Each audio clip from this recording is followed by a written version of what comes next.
अब यहाँ पर देखो क्वेश्चन यहाँ पर जो है T1 and T2 tension calculate करना है जेईई मेंस 2025 में। अब यहाँ पर देखो ऐसे जो क्वेश्चन है एसटी वर्मा सर के बुक में दिए गए हैं, अब वहां से कॉपी किया गया क्वेश्चन को, वहां पर अल्फा एंड बीटा एंगल दे रखे हैं। यहाँ पर क्वेश्चन में आपसे अल्फा की जगह पर 30 डिग्री एंड बीटा की जगह पर 60 डिग्री, तब कैलकुलेट इसको करो टेंशन। तो टेंशन कैलकुलेट करने के लिए क्या कर सकते हैं, 3 बॉडी डायग्राम बनाओ। इसके एक्स एक्सिस में और वाई एक्सिस में दो टेंशन होगा, एक तो T1 sin 30 degree and T1 cos 30 degree. Same यहाँ पर टेंशन होगा, कितना आएगा T2 cos 60 डिग्री एंड ऊपर की ओर टेंशन आएगा T2 sin 60 डिग्री। नीचे क्या लगेगा mg लगेगा। अब mg बराबर कितना है 5 into 10 कितना आ गया 50 न्यूटन। अब यहाँ पर देखो 50 न्यूटन अगर आ गया तो हम क्या कर सकते हैं कि T1 into cos 30 डिग्री बराबर T2 into cos 60 डिग्री। अब इसको इक्वेशन को सॉल्व करना है, उसके बाद क्या करना है T2 into sin 60 degree plus T1 into sin 30 degree plus is equal to कितना नॉर्मल निकलेगा 15 न्यूटन। अब इन दोनों इक्वेशन को सॉल्व करो, equation number 1 and equation number 2, और जो T1 एंड T2 आएगा वो डायरेक्ट आंसर में पुट कर सकते हो। ये आसान क्वेश्चन है जो जेईई में पूछते हैं। अब इसके बाद क्वेश्चन नंबर 3, और यहाँ पर देखो क्वेश्चन नंबर 3 क्या है, तो क्वेश्चन नंबर 3 में फाइंड करना है क्या करंट थ्रू आमीटर। एक आमीटर लगा गया है जिसका रेजिस्टेंस कितना दिया है 240 ओम, इसका पैरेलल में एक रेजिस्टेंस है जिसका 10 ओम, वोल्टेज कितना है 20 वोल्ट, एक और रेजिस्टेंस है 150.4 ओम।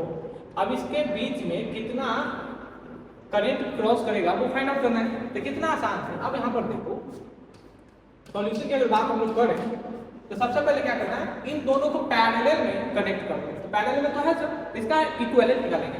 तो अब यहाँ पर देखो एक तो कितना है 150.4 ओम, अब इसके पैरेलल में जो लगेगा वो कितना है R equivalent is equal to R1 into R2 बटा 250।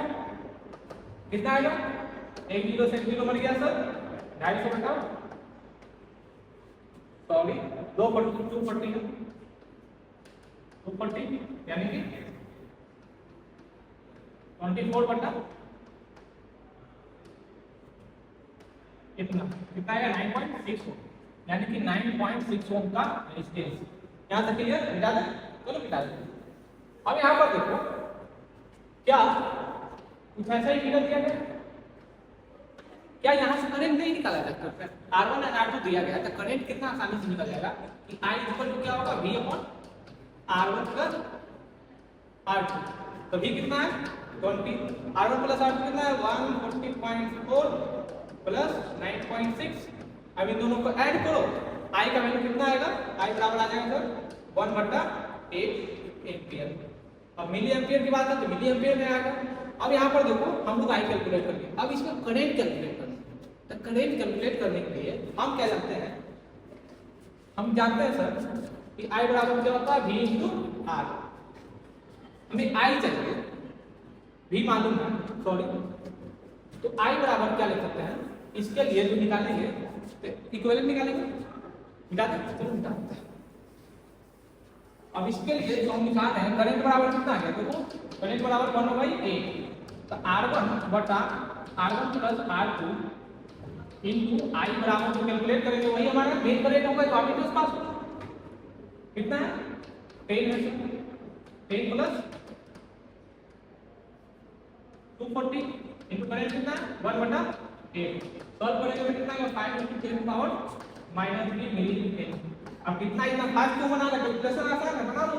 अब ऑप्शन नंबर कौन सा होगा, ऑप्शन नंबर इसको क्या कर सकते हैं 5 मिली एम्पियर लिख सकते हैं। आसान क्वेश्चन है जेईई वाले। अब बच्चों को क्या समझते हैं, वो बच्चे अगर गलत बना कराते हैं तो इसका रीजन वो एनटीए वाले क्लब सवाल नहीं देने।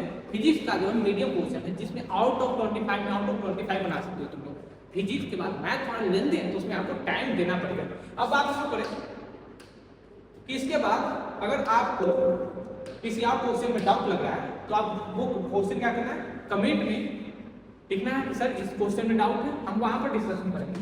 अब अगर इसके बाद जो भी क्वेश्चन होगा कमेंट में आप लिखो, उसके बाद हम रिप्लाई जस्ट करेंगे इसके बाद पढ़ाई करते रहे, और जो भी एग्जाम अभी बचे हुए हैं, जो डेट बचा हुआ है उसमें जेईई मेंस का जितना हो सके प्रिपरेशन कीजिए, 100% आप मेहनत कीजिए, क्योंकि मेहनत आपके हाथों में है, रिजल्ट आपके हाथों में नहीं है। तो पढ़ाई करते रहें, मिलते फिर अगले वीडियो में और